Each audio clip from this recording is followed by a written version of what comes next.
"Don't move," Clark said quietly, his voice shaking not from fear but from control.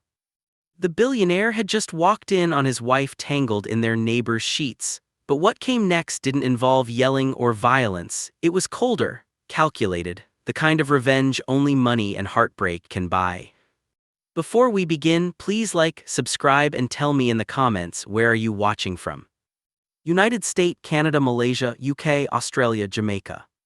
The late summer sun in Huntsville, Alabama had a way of making everything feel slower, except the rumors.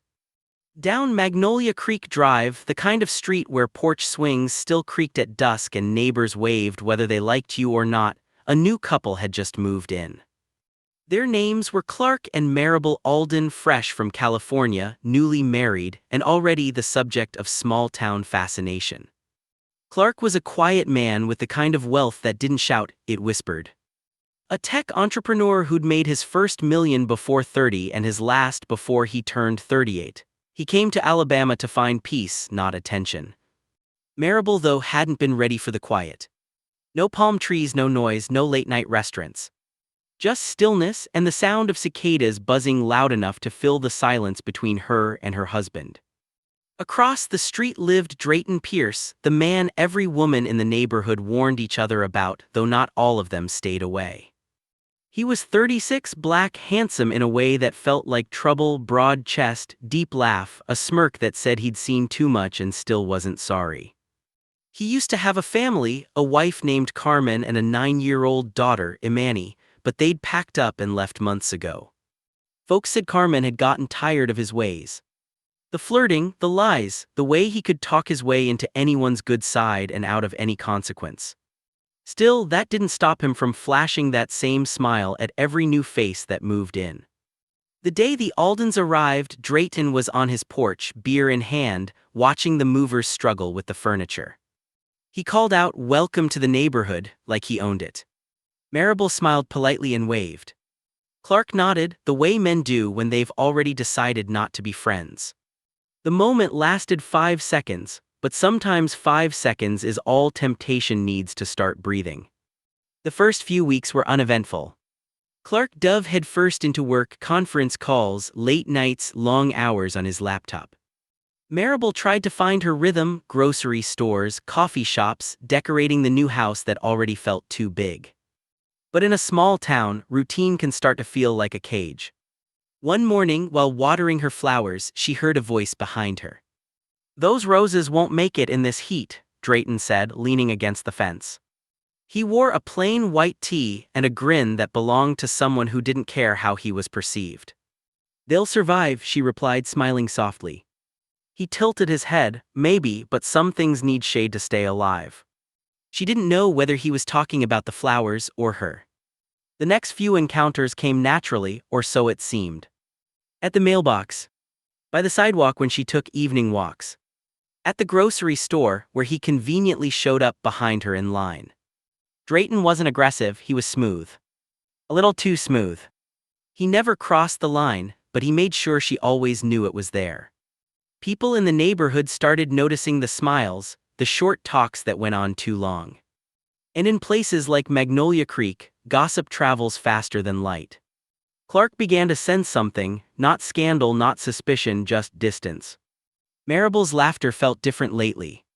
She smiled at her phone sometimes, zoned out during dinner, and when he reached for her hand she'd pull back like it wasn't the right moment. He chalked it up to adjustment stress, new town, new pace, new life. But deep down he felt something he hadn't felt in years, uncertainty. Meanwhile, Drayton had no such uncertainty. He'd lost his wife months ago, but not his appetite for women. Everyone knew his kind, didn't hide, didn't lie, just lived fast and expected forgiveness later. There were whispers that he'd tried dating again, that women came and went from his house like the seasons. He'd joke at the local diner, "Ain't my fault women love a man who tells the truth about being a liar." But when he saw Maribel, something in his grin changed.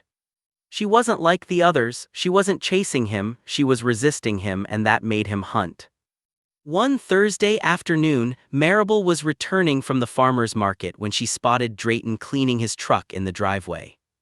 Sweat clung to his skin in the Alabama heat, his muscles flexing as he waved. "Afternoon, Mrs. Alden," he said, deliberately drawing out her name. She laughed. "You can call me Marable." He wiped his hands on a rag, his eyes never leaving hers. "Only if you call me Trouble." She shook her head, smiling in spite of herself.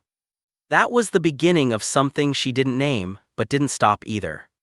That night Clark worked late again, his office light glowing through the upstairs window. Marable stood on the porch, glass of wine in hand, staring at the quiet street. She thought about how peaceful it was here, how lonely peace could be. From across the road, she could hear faint music drifting from Drayton's house. Old R&B, smooth, slow, intentional. It mixed with the sound of cicadas and the warm Alabama air until everything felt heavier than it should. For a moment she wondered what it would feel like to be seen again, not as someone's wife but as a woman. Then the porch light flickered, pulling her back. She sighed, finishing her drink, and whispered to herself, "Get it together, Marable." But she didn't know that in the weeks to come, that same flickering porch light would see more than it was ever meant to. Clark walked into the living room later that night, tie loose, eyes tired. "You okay?" he asked, kissing her cheek. "Yeah," she replied softly, "just tired." He nodded and smiled, the kind of smile that hides 100 questions. As they turned in for the night, neither of them spoke again. Marable lay awake, staring at the ceiling. Clark scrolled through his emails until his screen dimmed. Outside, Drayton's porch light stayed on until morning. And just like that, the stage was set. 3 houses. One secret about to grow legs. And a quiet Alabama neighborhood about to learn that peace never lasts forever. I poured my heart into this story because I believe real emotions still matter. My girlfriend laughed and said I'd never even reach 1,000 subscribers. She might be right, unless someone like you proves her wrong. Please hit subscribe, not for me alone but for the stories that deserve to be heard. The weeks rolled by like thick southern syrup, slow, sweet, and heavy with what wasn't being said. By early October the Alabama heat had eased, but the tension on Magnolia Creek Drive hadn't. Clark was working longer hours, buried in deadlines and digital meetings. From the outside it looked like success, inside their house it looked like silence. Marable filled that silence with small distractions, gardening, baking, long walks, and eventually, conversations that started innocent and ended in something else entirely. Drayton Pierce had a way of showing up just when the day got too quiet. "Afternoon, neighbor," he'd say from his porch, wiping his hands on a rag, that sly grin glinting beneath the sunlight. Sometimes he'd just wave. Sometimes he'd wander over, making excuses, borrow a wrench, ask about a package, offer to help carry something. At first, Marable told herself it was harmless, just friendly neighbor talk. But friendly things have a way of growing fangs when no one's watching. One evening, Clark called from his office upstairs, "You want takeout tonight or should I cook?" She hesitated. He hadn't cooked in weeks, she hadn't said yes to dinner in days. "Takeout's fine," she finally replied. He nodded without looking up. The sound of keyboards and business chatter filled the house and Marable slipped out to the porch, pretending to water plants that didn't need watering. That's when she heard it again, Drayton's music floating across the street. Old school Usher, smooth, low, dangerous. He was washing his truck shirtless, humming under his breath.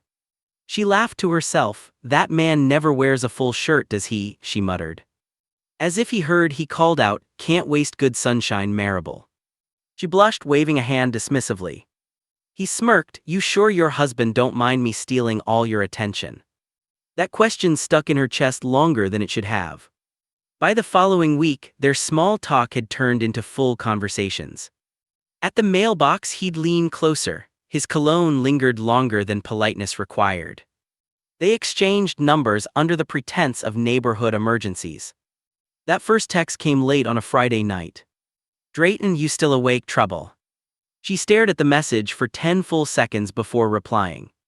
"Marable, barely. What are you doing texting people this late?" "Drayton, thinking about things that keep me up." The next morning she deleted the chat, but she remembered every word. It became their little ritual. A text here, a meme there, a compliment he shouldn't give, and a laugh she shouldn't return. Drayton was relentless but charmingly so. He knew how to make her feel seen, how to turn boredom into adrenaline. One evening, he texted her while Clark sat beside her on the couch. "Drayton, tell me something your husband doesn't know." Her pulse raced, she typed then erased, typed again, finally sent. "Marable, that sometimes I forget what being happy feels like." His reply came fast. "Drayton, then maybe you're remembering now." She turned her phone face down, heart pounding. Clark noticed, of course, he always did. The smiles that came from nowhere, the way she'd slip her phone into her pocket when he walked into the room. But he didn't say a word, not yet. He just studied her, her patterns, her silences. One night they sat at the dining table in half-light, eating in near silence. He looked up suddenly. "You been walking a lot lately," he said casually. Marable froze. "It's good for me, helps clear my head." He nodded, taking another bite. "You ever walk by the pier?" She hesitated. "Sometimes." "Funny," he said softly. "I drove by there today, thought I saw your car parked." Her heart dropped. He looked at her again, long, quiet, unreadable. Then smiled. "Guess I was wrong." She exhaled, unsure if that was relief or warning. By November, her guilt had started wrestling with her desire. She knew Drayton's past, how his wife had left him, how his daughter refused to visit now. And yet, she convinced herself she wasn't like them. She was different, she was in control. But control is a funny thing, it always feels like yours until it is. That Sunday, Clark announced he'd be out of town for a meeting in Birmingham. "Just one night," he said, "quick turnaround." Marable's stomach flipped, fear, excitement both. She told herself she wouldn't text Drayton, but that lasted 2 hours. "Marable, he's out of town." "Drayton, you want company." "Marable, that's not a good idea." Drayton, neither was marrying the wrong man. Her hands trembled, she typed back, then deleted, then typed again. "Marable, don't." "Drayton, I'm not doing anything you don't want." She locked her phone, dropped it on the couch, and stared at the wall. The silence in that house felt thicker than ever. Across the street, Drayton watched the Alden house from his porch, beer in hand. He wasn't in love, not even close. But he loved the chase, the power, the way women's curiosity always bent before his charm. He grinned to himself. "It's always the quiet ones," he whispered. Later that night, Marable's phone buzzed again. "Drayton, you awake?" She didn't answer. "Drayton, you keep saying no like it means something." She turned her phone over, heart thudding, mind racing. The next morning, Clark returned earlier than planned. He walked through the door holding a bag of breakfast biscuits, whistling softly. Marable, startled, quickly set down her phone. "You're back early," she said, forcing a smile. "Meeting got pushed," he replied. They sat in the kitchen together, sunlight creeping through the blinds. For a few moments, it almost felt normal again, two people trying to remember who they used to be. Then Clark's phone buzzed, and he stepped away to answer. While he spoke quietly in the hallway, Marable glanced toward the window and saw Drayton outside, leaning against his truck, watching. She froze. Their eyes met for just a second before he smiled, slow and deliberate, and lifted his hand in a small wave. She didn't wave back, but she didn't look away either. That night Clark couldn't sleep. He lay beside her, staring at the ceiling, mind heavy with questions. Every instinct told him something was wrong, but the proof wasn't there, just whispers, tension, and the faint scent of a perfume he didn't recognize when he'd kissed her goodnight. He rolled over, watching her chest rise and fall, peaceful, innocent looking. But his gut told a different story. Tomorrow, he decided. Tomorrow he'd stop wondering and find out. Outside, the Alabama wind rustled through the magnolia trees, carrying with it a scent of rain and trouble. Across the street, a single porch light flickered again, once, twice, like it was warning someone that secrets were starting to wake up. And this time, Clark Alden would be watching closely enough to see them all. The sky over Huntsville had that strange kind of gray that feels like it's holding its breath before the storm. Inside the Alden's house, everything looked perfect, clean, neat, quiet. But underneath that silence, something ugly was growing roots. Clark woke early that Monday, his mind spinning. He'd spent the night staring at the ceiling, watching the minutes pass, waiting for the truth to show its face. When Marable came downstairs, he smiled like always, kissed her cheek and poured her coffee. She smiled back, but it didn't reach her eyes. He could feel the distance between them, thick, invisible, unfixable. He told her he had a conference call later that might run late. She nodded, barely listening. Her phone buzzed. She turned it over too fast. That was the moment he decided. He waited until she showered, then slipped her phone from the nightstand. His hands shook, not from nerves but from something colder, resignation. The password was the same as always, their wedding date. He opened her WhatsApp. And just like that, his world shifted. The messages weren't casual anymore, they were intimate. Drayton, you looked beautiful yesterday. Marable, you shouldn't say that. Drayton, then stop smiling when I do. There were photos, nothing explicit, but enough to make his stomach twist. Her hand holding a mug, a smile too soft for friendship, the way she typed, I shouldn't be doing this, but didn't stop doing it. He scrolled until he hit one that made his throat close. Drayton, you think about me when you're with him. Marable, sometimes. Clark's jaw clenched. He didn't shout, didn't break the phone, didn't even cry. He just sat there, staring at the words, until his reflection in the screen looked like someone else. That night he installed a WhatsApp clone app on his laptop, syncing her account without her knowing. It took 10 minutes to set up and a lifetime to undo what it made him feel. From then on, he watched every message like a man monitoring the weather before a hurricane. Meanwhile, across the street, Drayton was playing his usual game. He'd done this before: lonely wives, distracted husbands, attention that turned into addiction. But something about Marable hit different. Maybe it was her voice, maybe it was how she hesitated, like she still believed she was good. He liked that hesitation, it made the fall sweeter. Wednesday afternoon, Marable stopped by his place under the excuse of returning a casserole dish. He opened the door shirtless, of course. Didn't think I'd see you today, he said, leaning on the doorframe. I realized I still had this, she stammered. He smiled, you could have just texted me. She handed him the dish, eyes darting everywhere but his. Well, I was driving by. He stepped closer, close enough for her to smell his cologne, that warm cedar scent she'd already memorized. You look nervous, he said softly. I'm fine, she whispered. Then why can I hear your heart from here? Her laugh cracked into silence. When he brushed her hand, she didn't move. When he leaned in, she didn't stop him. And when their lips met, the world outside might as well have disappeared. That evening, Clark sat in his home office, reading their chat unfold in real time. Drayton, I shouldn't have kissed you. Marable, you knew I wouldn't stop you. Drayton, them were both guilty. Clark closed his eyes, every word felt like a pin pushed deeper into his chest. But instead of confronting her, he decided to play the long game. He'd see how far it went, how deep it got. Because some betrayals needed to be fully grown before you cut them at the root. Days turned into weeks. Their affair became quieter, but also bolder.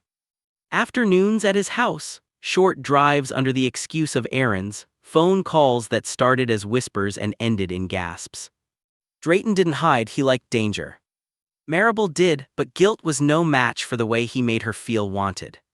Sometimes she'd sit in her car outside their homes, watching Clark through the window, working late as usual, and wonder how she got here.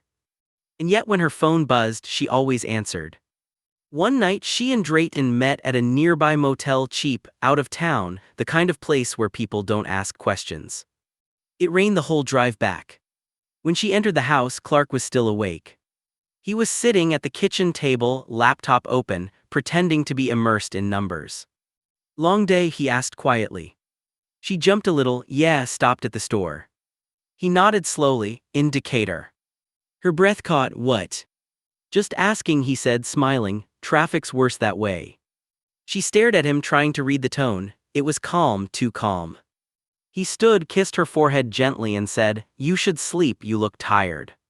Then he walked upstairs and closed the door.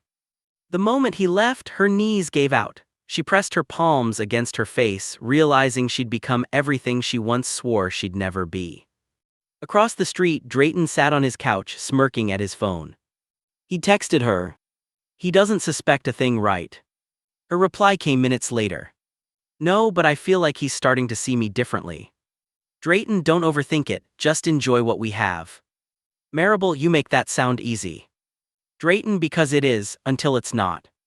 The next morning, Clark pretended like everything was fine. He brought her coffee, kissed her cheek, even complimented her dress. But behind that gentle smile was something shifting, something colder than hate, sharper than sadness. He stopped being the husband trying to fix things, he'd become the man collecting evidence. And every word she sent, every lie she told, added another brick to the quiet revenge he was building.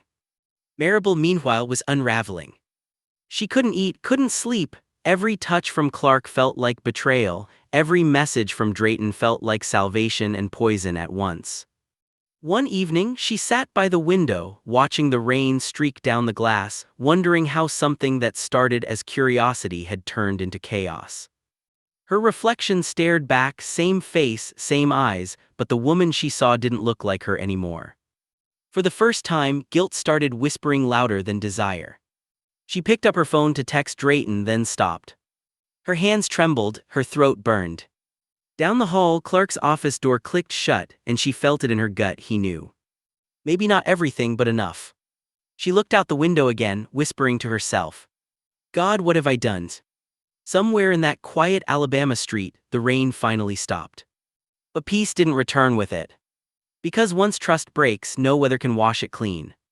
And as Maribel sat there trying to decide whether to confess or continue, the story paused, like life often does right before everything collapses. So if you're still watching, still feeling that knot in your chest, ask yourself, how far would you go before guilt starts whispering your name? And if you think you'd never end up like Maribel, you might want to hit subscribe. Because the next act proves even the most innocent hearts can drown in their own secrets.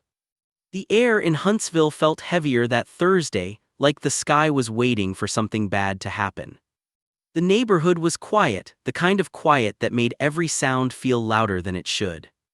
Inside the Alden home, Clark stood by the window watching the street. He'd been doing that a lot lately, just watching, studying. For weeks he'd known everything, every text, every lie, every time she'd left the house saying she was running errands when she was really crossing into someone else's arms. He had seen it all, every word that burned his chest but fueled his plan. Because Clark Alden wasn't a man who shouted, he was a man who executed. That morning, Maribel had woken up to the softest version of him. He made breakfast, poured her coffee, even asked how she slept. She smiled, relieved by the normalcy, not knowing she was walking right into his performance. By noon, he mentioned he might have to leave town again, an investor dinner in Atlanta. It's short notice, he said casually, but I can't skip it. Maribel nodded, hiding the flicker of anticipation in her chest. She texted Drayton as soon as Clark left for work. Maribel, he's going out of town again. Drayton, for how long? Maribel, 2 nights. Drayton, then I guess it's our turn. Her stomach twisted, part fear, part desire. She hesitated before replying. Maribel, just come over tomorrow night. When she sent it, she didn't notice Clark's laptop still on the counter. She didn't know that every word had already synced. That evening, Clark sat in his car 2 blocks away, engine off, eyes closed. He listened to the sound of cicadas buzzing outside, that restless southern hum. He thought about their wedding day, her laugh, her promises. Then he thought about the messages, the motel, the way she had looked at her phone with that soft smile that used to belong to him. He wasn't angry anymore. Anger is loud, he felt something quieter, like a stillness before a blade drops. The next night came dressed like normal. Maribel lit candles, nervous and unsure why. She wore the perfume Clark once said made her smell like home. Maybe she wanted to feel beautiful again, maybe she wanted to feel wanted. Drayton texted at 8:42 p.m. On my way. She stared at her reflection one last time, whispering, don't think, just feel. Outside, the neighborhood slept under streetlights in silence. But Clark wasn't in Atlanta. He was 3 streets over, parked behind an abandoned lot, watching her house through a tracker he'd placed in her car months ago. He saw the signal stop, then another dot appear nearby, Drayton's car. And just like that, everything he'd been waiting for lined up perfectly. Drayton knocked softly. When she opened the door, he smirked. You sure about this?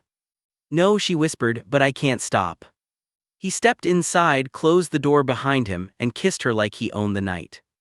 For a while, the world outside disappeared, just skin, heat, guilt, and a kind of hunger that always ends in regret. But the world hadn't disappeared, it was watching. Clark parked a block away and walked the rest of the distance, slow and deliberate. Every step echoed in his head like a drumbeat. He passed the house where Mrs. Langston always watered her flowers too late.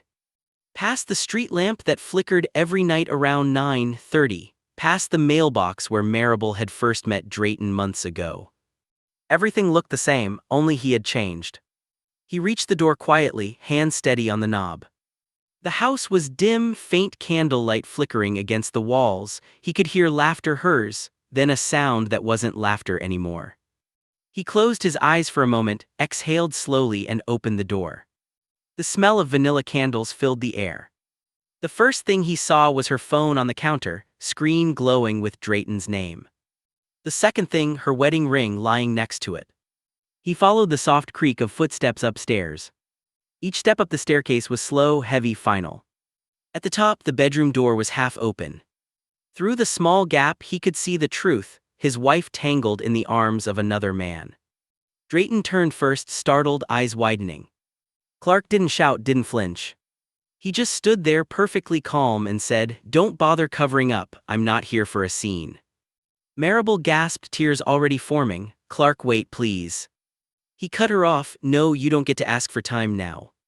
He stepped forward, placed a white envelope on the dresser, and said quietly, "You've already signed your side of this, you just didn't know it."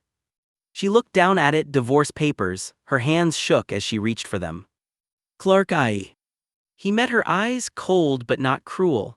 "I've known for months, Marable, every message, every lie, you gave me every piece of proof yourself." Drayton started to speak, but Clark turned toward him slowly. I'm not interested in hearing a sermon from a man who lost his family doing the same thing." Drayton froze, his jaw tightened, but he said nothing. Clark looked back at Marable. "I'm not angry, I'm just done." He placed his wedding ring on the dresser beside hers. The sound of metal on wood echoed like a closing door. Then he turned, walked downstairs and out the front door. No yelling, no chaos, just footsteps and silence. Outside, the air smelled like rain again. Clark walked to his car, sat behind the wheel, and stared at the house for a long time. Upstairs, through the window, he could see the faint movement of Marable sobbing, Drayton dressing in silence. He should have felt satisfaction, he didn't. All he felt was emptiness, like grief that had forgotten its reason. He started the engine and drove away without looking back. Inside, Marable collapsed on the bed, tears soaking into the sheets that now felt cursed. Drayton stood by the window, shirt half-buttoned, guilt flickering across his face for the first time. "You should go," she whispered. He nodded. But before he left, he turned to her and said, "He's not coming back, you know." She looked up, broken. "I know." When the door closed behind him, the house felt colder than it ever had before. The candles burned low, their scent clinging to everything, soft, sweet, suffocating. Marable stared at the divorce papers still lying on the dresser, Clark's neat signature gliding across the bottom. She pressed her hand over it, whispering through tears, "I deserve this." Out on Magnolia Creek Drive, the street was still again. No sounds except crickets, the whisper of the trees, and a flickering porch light that had seen too much. Somewhere far down the road, Clark's taillights disappeared into the night, leaving behind only questions. Was this justice or heartbreak wearing a mask? Either way, nothing on that street would ever look the same again. Winter came early to Huntsville that year. The leaves turned copper, the air bit sharper, and the house on Magnolia Creek Drive stayed dark most nights. Marable Alden didn't leave much anymore. Not for groceries, not for walks, not even for the neighborly waves she used to offer with that polite suburban smile. The divorce was final within 6 weeks. Clark signed everything, left the house, and never came back. No calls, no messages, no fight. Just a silence so complete, it was louder than any argument. For the first few days, she tried to convince herself it was temporary, that maybe he just needed space, time, healing. But the truth settled in like dust, quiet and permanent. Clark Alden had disappeared from her life like he'd never been in it. His company released a statement saying he'd taken an extended leave for personal reasons. Some said he'd moved to Nashville, others said he'd gone back to California. But no one really knew. And no one ever saw him again. Drayton meanwhile tried to keep things light. He called her sometimes, texting with that same confidence, pretending things hadn't changed. Drayton, you okay? Maribel, I don't know how to be anymore. Drayton, you'll be fine, people move on. His words used to make her feel safe, now they just felt empty.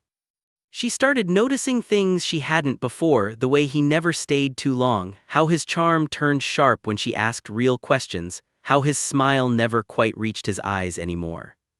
He was already pulling away. And deep down she knew why. Because men like Drayton didn't fall in love, they collected hearts like souvenirs. A few months passed. Spring tried to soften the air again, but nothing grew right in that house. Maribel felt tired all the time, drained, dizzy, thinner by the week. One morning, while folding laundry, she fainted. She woke up on the floor, breath shaky, the room spinning. She brushed it off as exhaustion. But when it happened again, this time while driving, she finally went to the clinic. The nurse smiled kindly as she drew blood. "Stress does strange things to the body," she said. "We'll check everything, honey, you'll be okay." Maribel nodded, clutching her purse tight. But she wasn't okay. Not even close. 2 days later the clinic called. She answered in her kitchen, voice weak. "Mrs. Alden," the nurse said softly, "we have your results, you may want to come in and talk to the doctor in person." Maribel froze. Is it serious? A pause, then the kind of careful tone people use when delivering a blow they can't soften. "I think it's best we discuss it face to face." Her world went silent. When she hung up, she didn't cry, she didn't move, she just sat there, phone still in her hand, until the daylight outside turned to dusk. That evening she stood in front of the mirror, staring at herself, the same face but a stranger staring back. And she whispered the name that sat heavy in her chest. Drayton. When she confronted him the next day, he didn't even look surprised. They met behind a diner off Route 72, in the same truck where he used to kiss her like the world was ending. Now it just smelled like regret. "You gave this to me," she said, voice trembling. He leaned against the steering wheel, jaw tight. "You don't know that." "I got tested twice," she snapped. "You knew, didn't you?" Drayton's silence said everything. He stared out the windshield, his reflection distorted in the glass. "It wasn't supposed to go that far," he finally muttered. Her chest tightened. "You knew you were sick and you still." He cut her off, voice breaking for the first time. "I didn't think it'd matter, I wasn't trying to hurt you." She laughed bitterly. "You didn't have to try." He looked at her, eyes suddenly hollow. "You think Clark didn't know?" "What?" Drayton sighed. "He came to see me, before that night." Her stomach turned. "You're lying." "Believe what you want," he said quietly. "But he knew everything. He looked me in the eye and told me one thing: you'll end up destroying yourself and she'll be there to watch." Maribel's breath hitched. "You're saying he planned?" Drayton shook his head, turning the key in the ignition. "I'm saying Clark Alden was never as quiet as he looked." Then he drove off, leaving her in the dust, standing there in the middle of nowhere, feeling the world tilt under her feet. That night, Maribel found an old photo in a drawer, her and Clark on their wedding day. He was smiling, that half-smile of his, the kind that always seemed to know more than he said. She realized then he hadn't disappeared, he'd simply left her inside the ruins she'd built. And maybe that was his revenge all along. No yelling, no fighting, just letting the guilt live with her forever. Months later, the house went up for sale. The neighbors stopped asking questions. Drayton eventually moved out too. Word was he'd fallen on hard times, sick, alone, vanishing the way Clark had. And the house that once looked like perfection became just another Alabama ghost story. They said at night, when the wind blew through Magnolia Creek, you could still hear the faint sound of a woman crying. Years passed. No one ever saw Clark again. Some say he left the country, others say he never made it that far. But sometimes, when the seasons changed, Maribel swore she could still feel him, like a ghost made of memory and consequence. And every time she looked at her reflection, she didn't just see herself. She saw the woman who traded peace for passion and paid the price with her soul. One Sunday morning, she sat on the porch alone, sipping coffee as the cicadas sang in the distance. She whispered, "I thought love was supposed to save me. But love doesn't always save. Sometimes it tests. Sometimes it exposes. Sometimes it makes you face the version of yourself you swore didn't exist. And as the camera of life panned out past the quiet houses, the empty driveways, the fading light, her voice lingered like a whisper you couldn't shake. If you think you can play with hearts and walk away clean, you haven't lived long enough to meet your own consequences. Because the truth is, betrayal never ends with discovery. It ends when guilt becomes the only person left to talk to. So if you're still here, still breathing through the ache of this story, ask yourself, how much of your peace would you trade for a moment of passion? And when the secret finally breaks, would you have the strength to look in the mirror afterward? If that question hit somewhere deep, maybe it's time to subscribe to this channel, not for the drama, but for the reminder that love without honesty is just slow poison. Because in the end, we all pay for the choices we make.